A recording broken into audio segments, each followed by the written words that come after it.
ఈ వీడియోలో model number 3 ఎలా సాల్వ్ చేయాలో చూద్దాం. ఇక్కడ మోడల్ నెంబర్ 2 కూడా ఎందుకు పెట్టానంటే దీనికి డిఫరెన్స్ మీరు ఒకసారి చెక్ చేసుకుంటారని. ఇక్కడ చూడండి, మోడల్ నెంబర్ 2లో ఇన్ఫినిట్ అనేది ఉంది, మోడల్ నెంబర్ 3లో ఇన్ఫినిట్ అనేది లేదు. ఇన్ఫినిట్ ఉందంటే ఉన్నట్టు మీరు అక్కడ ఆన్సర్ వేసేసారు, కానీ ఇక్కడ అలా ఉండదు. ఇక్కడ చూడండి, ఇక్కడ మనకి ఎంత ఉంది, నెంబరు 5 ఉంది కాబట్టి 5 అనే నెంబర్ని తీసుకోవాలి. ఇక్కడ ఒక బై అనే డినోట్ చేస్తున్నాను, చూసుకోండి. నెక్స్ట్ ఇక్కడ మనకి స్క్వేర్ రూట్ అంటే 2 అనే కదా మనకు అర్థం. సో ఇక్కడ బేస్ని 2 అని తీసుకోవాలి.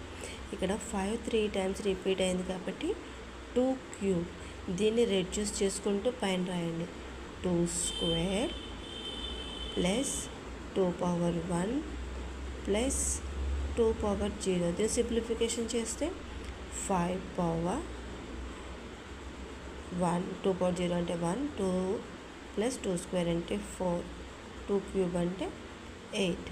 సో ఆన్సర్ 5 పవర్ 7/8 అవుతుంది. ఈ కింద సమ్ చూడండి, ఇక్కడ మనకి లోపల 7 అనేది ఉంది కాబట్టి బేస్ 7 తీసుకున్నాం. Same as it is division తీసుకున్నాం.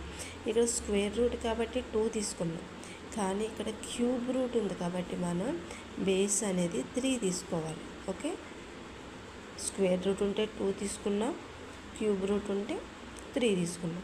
ఇప్పుడు 7 అనేది ఎన్ని టైమ్స్ రిపీట్ అవుతుంది, 4 టైమ్స్ రిపీట్ అవుతుంది కాబట్టి పవర్ 4.